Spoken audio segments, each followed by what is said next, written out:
السلام علیکم دوستو، ہم آج کی ویڈیو میں آپ کو جو انتہائی اہم معلومات دینے جا رہے ہیں وہ یہ ہیں کہ وہ کون سا سبب ہے کہ جس کی بنا پر آدم علیہ السلام کا نام آدم رکھا گیا،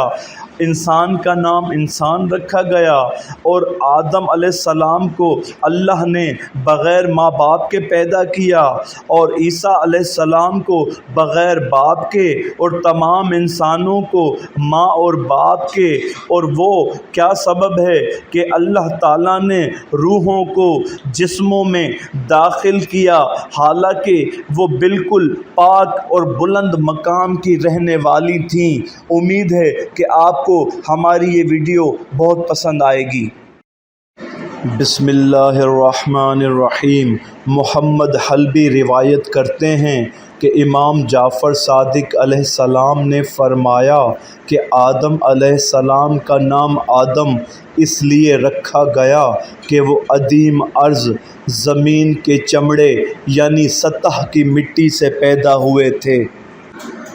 ابی عمیر روایت کرتے ہیں کہ امام جعفر صادق علیہ السلام نے فرمایا کہ انسان کا نام انسان اس لیے رکھا گیا کہ اس کو نسیان ہوتا ہے، یعنی وہ بھول جاتا ہے۔ چنانچہ اللہ تعالیٰ کا ارشاد ہے کہ اور ہم نے پہلے آدم سے عہد لیا تھا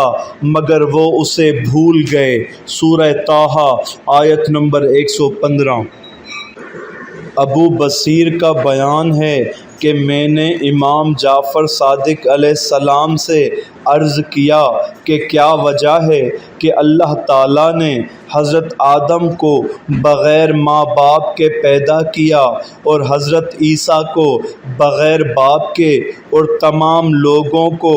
ماں اور باپ دونوں سے پیدا کیا؟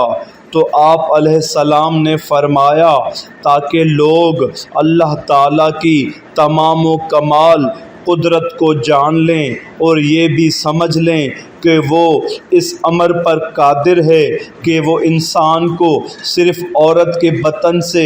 بغیر مرد کے پیدا کرے، جیسا کہ وہ اس امر پر قادر ہے کہ انسان کو بغیر مرد و عورت کے پیدا کرے۔ اور اللہ تعالیٰ نے اس لیے کیا تاکہ لوگ یہ سمجھ لیں اللہ ہر شے پر قادر ہے۔ عبداللہ بن فضل ہاشمی نے کہا کہ میں نے ایک مرتبہ امام جعفر صادق علیہ السلام سے عرض کیا کہ مولا، کیا وجہ ہے کہ اللہ تعالیٰ نے روحوں کو ابدان میں ودیت کیا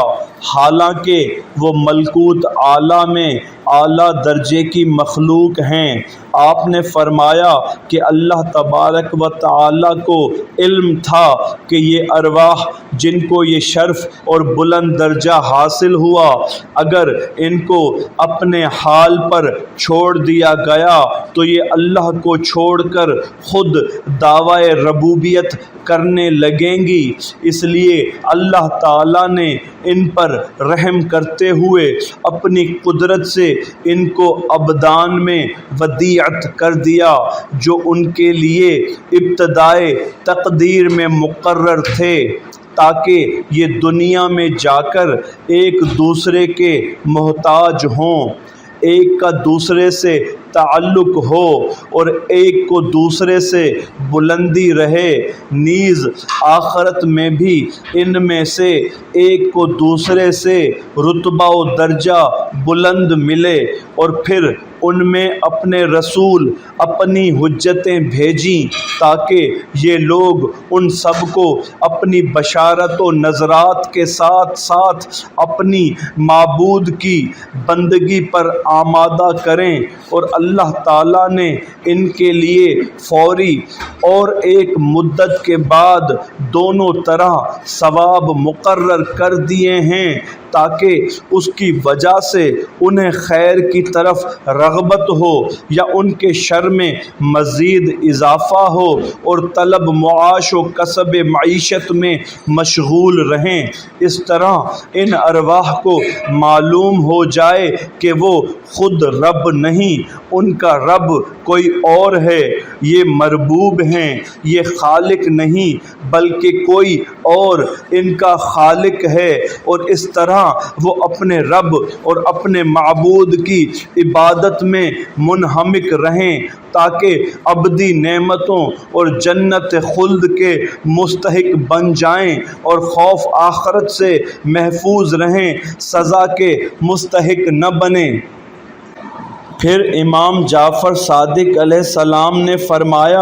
اے ابن فضل، اللہ تعالیٰ اپنے بندوں پر اس سے بھی بہتر نظر رکھتا ہے جتنی وہ اپنے اوپر نظر رکھتے ہیں۔ کیا تم نہیں دیکھتے کہ ان میں سے کچھ ایسے ہیں جو دوسروں پر اپنی بڑائی چاہتے ہیں، اور نوبت یہاں تک پہنچ گئی کہ دعویٰ ربوبیت کی طرف مائل ہونے لگے اور کچھ ناحق دعویٰ امامت کرنے لگے۔ اس کے باوجود وہ اپنے اندر خود فقط عجز و احتیاط و فقر و آلام و مصائب محسوس کرتے ہیں، اور موت ان پر غالب آتی ہے اور انہیں مقہور کر دیتی ہے۔ اے ابن فضل، اللہ تعالیٰ اپنے بندوں کے لیے وہی کرتا ہے جو ان کے حق میں بہتر ہوتا ہے، وہ کسی پر ذرہ برابر بھی ظلم نہیں کرتا